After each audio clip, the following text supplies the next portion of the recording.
Hey, so this is going to be a pretty lighthearted video. This is just an overview of the movies I saw in 2024 and ranking them from the worst to the best. There's a lot of movies I didn't see this year, that were big name ones like Wolverine and Deadpool. A bunch of others that were at the top list too, like I guess a lot of the sequels, Despicable Me 4, Kung Fu Panda 4, Dune 2, etc. But I didn't see a lot of those, so whether they were good or bad, I'll never know. And to be honest with most of them, I don't think I would really care to know. But anyways, going now into the list of the movies I've seen from 2024 to give you my take on them, and maybe spare you from seeing some of the really bad ones that I saw if you care to see them again yourself, and tell you which ones I thought were worth seeing. So actually, I'm pretty lucky that starting off on this, I have a pretty entertaining one to put at the bottom of my list. It's probably one that not very many people saw, and trust me, you will not. I am saving you from 2 hours of just legitimate pain from seeing this movie. There are a few movies that are just so bad that legitimately I consider it like a thing that I not only was a waste of 2 hours or so, but was legitimately just painful, and one of those things I considered walking out on because I was having so much trouble sitting through this movie. And that was Werewolves. It was released back in, I think, early December of 2024. It was a campy horror movie, and I knew it wasn't going to be great, but I was wanting to see Y2K, and Y2K ended up being full that day, and I actually didn't get into the showing, so I decided just to go to Werewolves instead. And man, do I regret it. That movie was the worst thing. I mean, there was hardly anyone there, and the people who were there left early, and I was going to leave early, but I went to so much trouble to get there that at that point I just stuck it out. But I regret that. I don't know. I just wish, I don't know. I should have probably left early or something.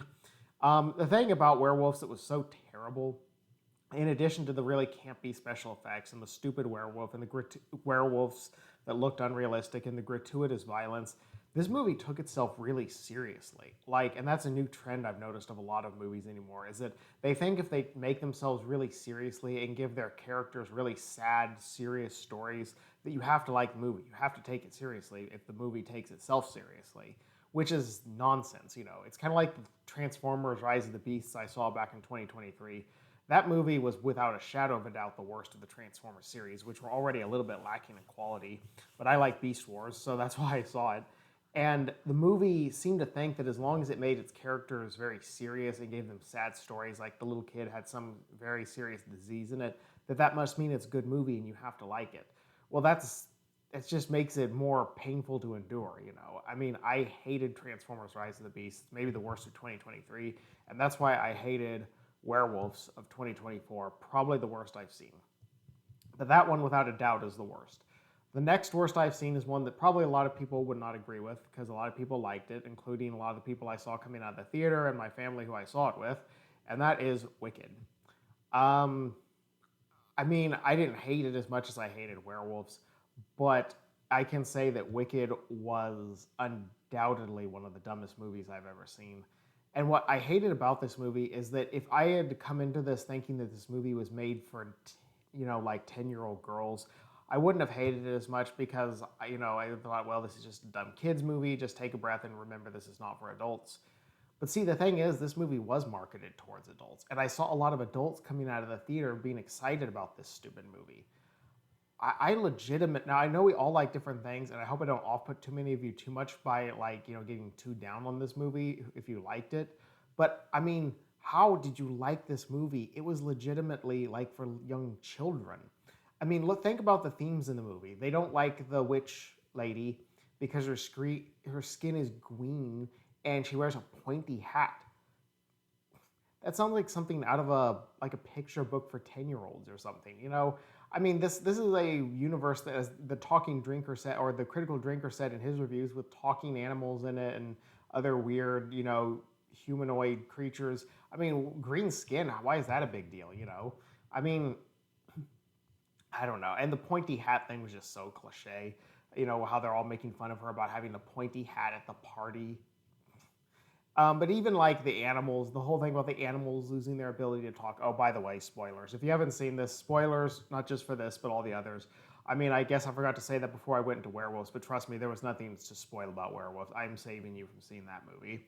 But spoilers, about some of the plot points of this movie. The animals are losing their ability to talk, and oh, this is such a terrible thing because now they're going to be treated like animals and they're not going to teach university courses anymore, or I don't know, wear hats.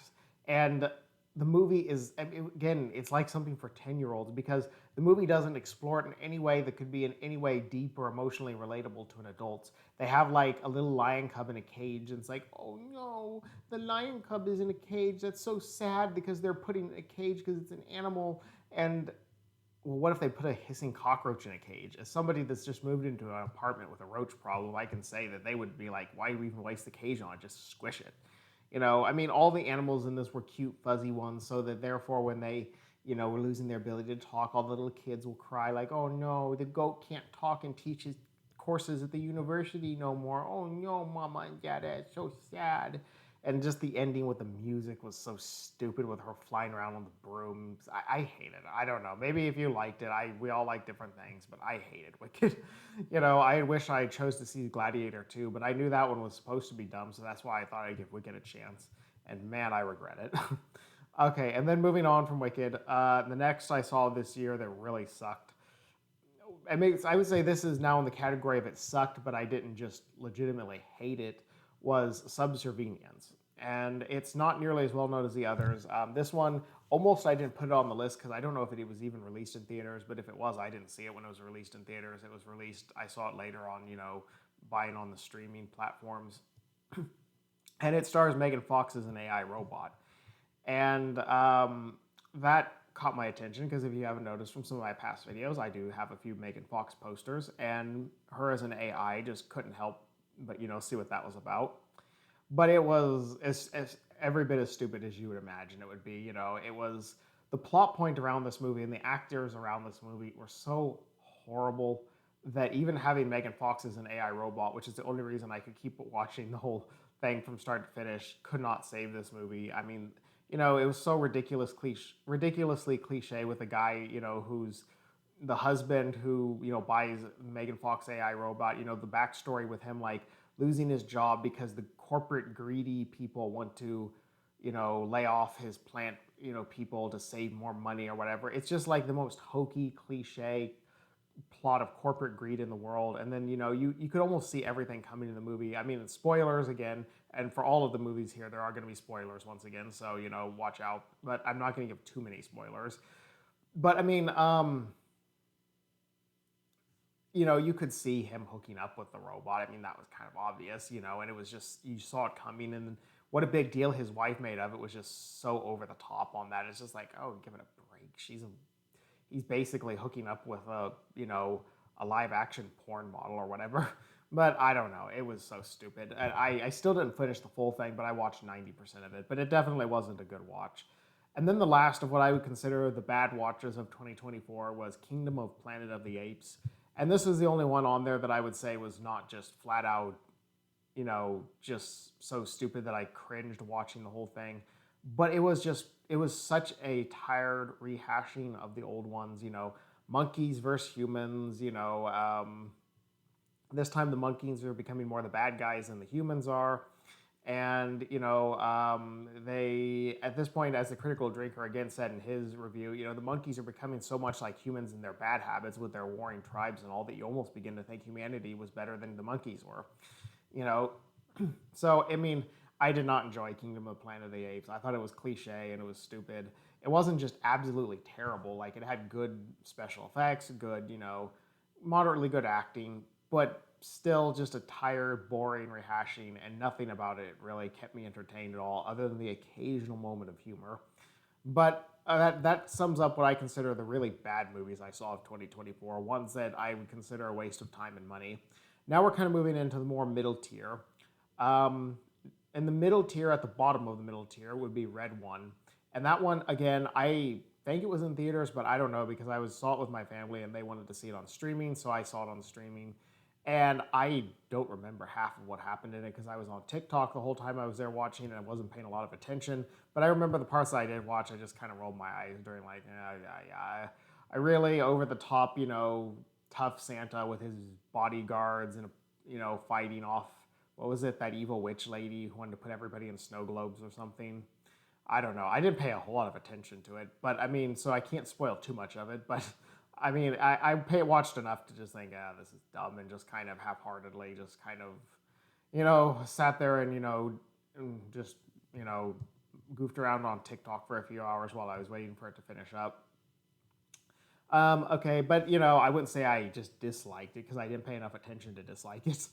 Another one, now we're starting to get into a little bit more ones that I would say I kind of liked but wouldn't bother to see again. Maxine, it was about like an actress who struggles when she gets to LA, and again, I wasn't so interested in it that I can even remember a lot of it, but there's a lot of like, she has a lot of violent stuff with like crime syndicates and stuff that she runs into, and people trying to take advantage of her, and she gets violent back. And to tell you the truth, I don't remember a whole lot more than that because it was once again kind of a boring movie that lost my interest throughout it. And to be honest, I wouldn't recommend seeing it unless that just really, really fascinates you. The idea of a one with a female, lead who's having to, as a struggling actress, fighting against, all these bad people or whatever. I mean, she was a hot actress to look at, and other than that, I can't say there was a lot about it that was interesting. Next, we're getting into a movie that I did like, but I don't know if I'd see again because it was just too weird and a little bit intense. Strange Darling. Now, Strange Darling, there's one thing, even though a lot of these do have spoilers that I won't, that I'm giving away here. This one had one very interesting plot twist that I will not give away if you haven't seen it, because that was the only thing that really made it kind of worth seeing. We'll just say this, it's about a serial killer, and about someone, who is stalking another person and trying to hurt them, and then ends up killing a bunch of people in the end, but they hit it pretty well. And in that sense, it was interesting, but it was just so over the top and cliche that at times I just it's also based on a true story, by the way. This is based on a true story of a real serial killer, but it made it interesting, I will say. And I don't think I'd watch it again because there was nothing about it worth watching again, but it was something, seen it once, I still enjoyed it, and maybe would consider a second time if I was really bored. Okay, and then moving on to the last of what I consider another like in the middle but still moderately good movie that I enjoyed, Heretic. Obviously, being an atheist from a religious background, I found this one kind of interesting. This one, it started off very interesting. Like with where he brings, the Mormon missionary girls into his house, saying, pretending he's interested, and he gets into kind of a religious debate with them. He's definitely more of a secular person. And that part of it is kind of interesting, I mean, and he makes moderately good, but moderately weird case for non-religion. And then, of course, but towards the end of the movie, it kind of devolves away from that. He decides he wants to test their faith, and he puts them through all sorts of weird, cliche tortures. And to be honest, it devolves into a pretty stupid plot as it goes. And by the time it gets to the end of it, you're like, this is just no more than just your basic gory slasher that gave off the initial premise thinking it was smart, but now we see it's dumb. So it was good, though, especially for the first 20, 30 minutes. I really liked it. By the time it was over, I was ready for it to be over, though. It's like, okay, moving on. Okay, and last of the in the middle movies I saw, Inside Out 2. This movie was as good as a kids movie could be, within the realm of, while still not being like an all-time classic or just being something you could really like. Because again, this is a movie for kids. But it actually made me think a little bit about one of the core themes of the movie was, your how you choose to feel kind of determines to some extent how you do feel. You choose to be happy, and that's, as someone who's dealt with a little bit of depression on and on in life, something I couldn't help but take to heart a little bit, and something I found to be an interesting storyline in it, which shows that it had some quality. Plus, it had lots of humor in it. It was kind of funny, and it was good graphics, and with Pixar, of course, animating it. And I mean, it was an enjoyable movie. I saw it with my family, and they really liked it, though I thought they were maybe giving it a little too much credit for being a kids' movie. But anyways, would I recommend seeing it again? Yeah, I mean, maybe not if you are into that kind of movie that still are more for kids. But, still, I would say just more of a middle tier movie that I may or may not see again. Okay, now we're moving into the top tier of movies I saw in 2024. Movies that I legitimately liked, have and or will see again a second or third or more times, and movies that I think were at least relatively high quality that a lot of people would enjoy.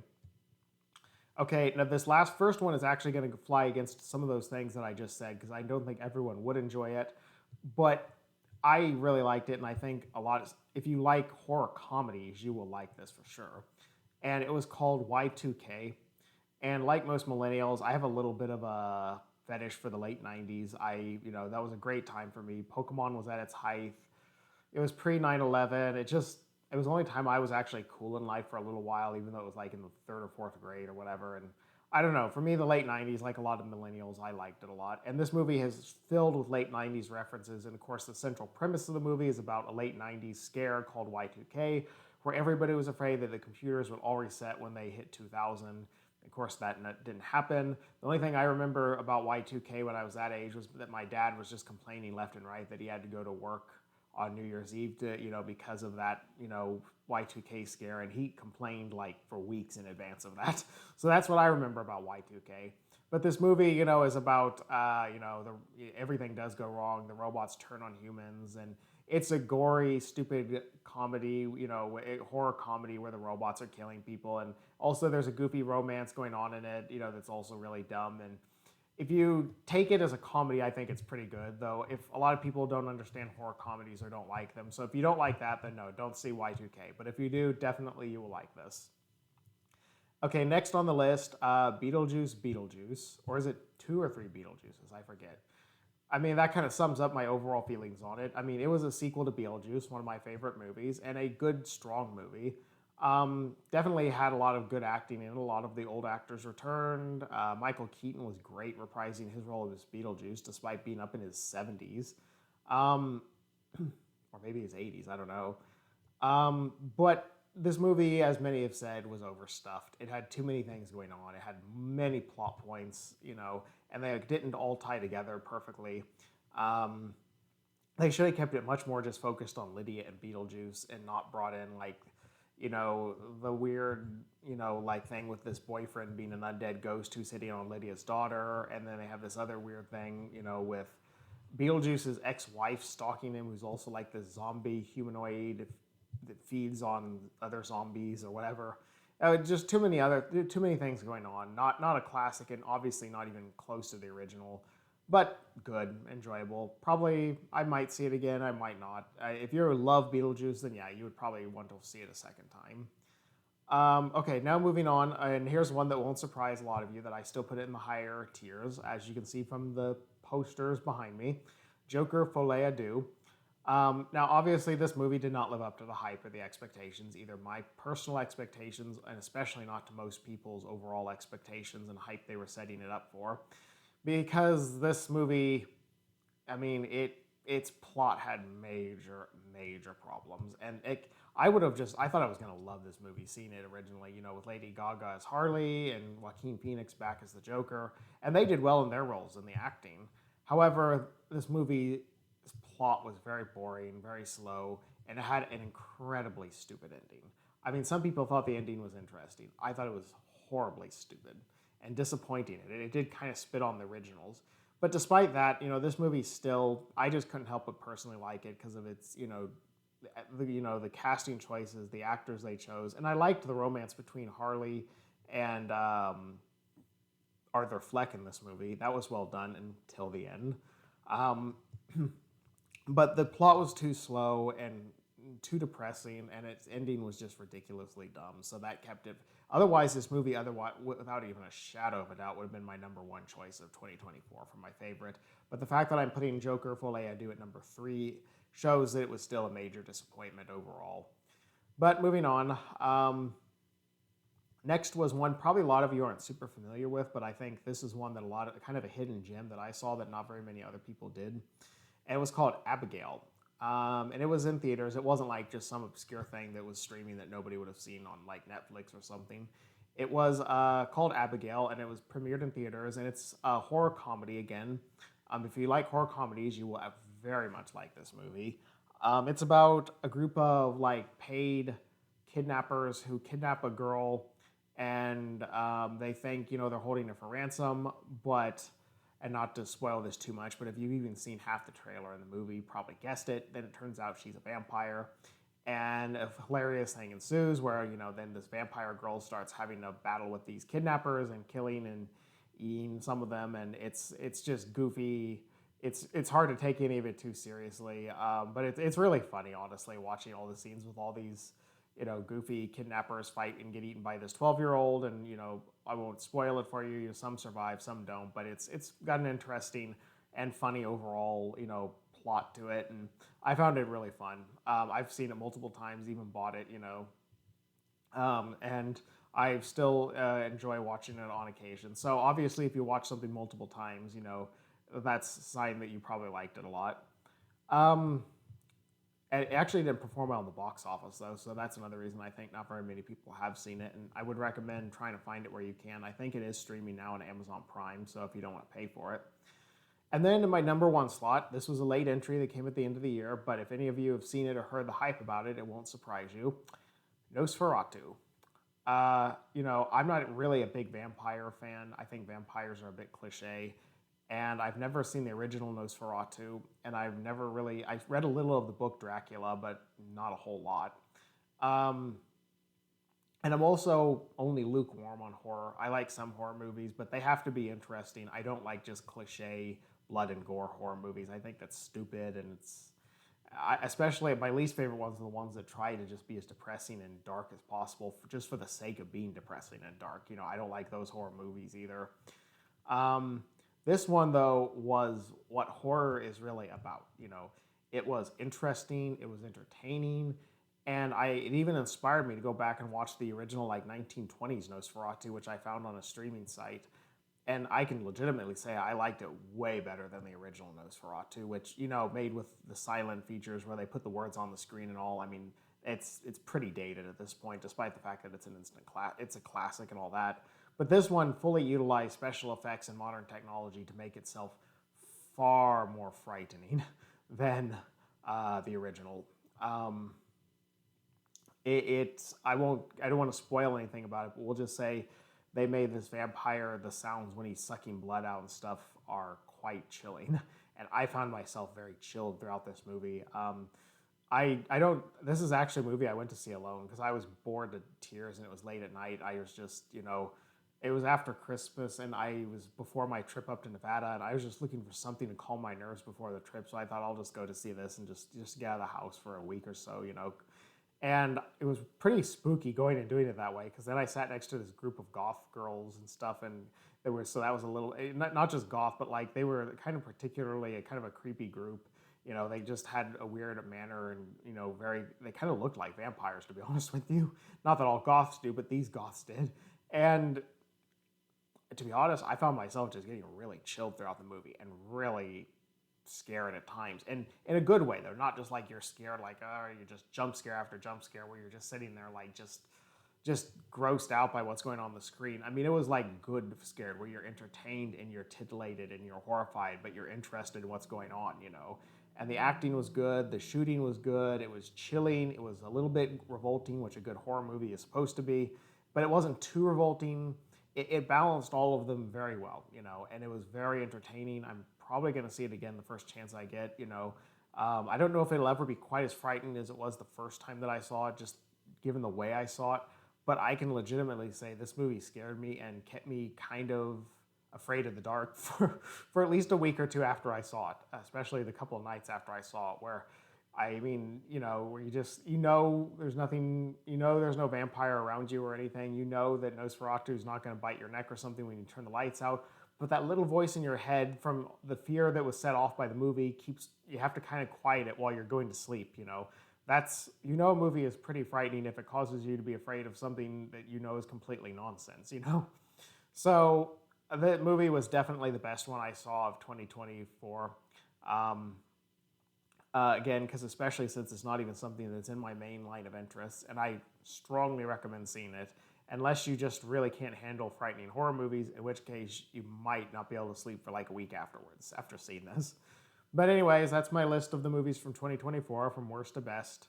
As I mentioned, if nothing else, it'll save you the time of seeing the ones at the bottom of the list, and I can assure you the ones at least at the very top of the list are worth your time to at least investigate what they're about, even if you don't like them. So, as usual, thanks for watching and see you next time. Bye.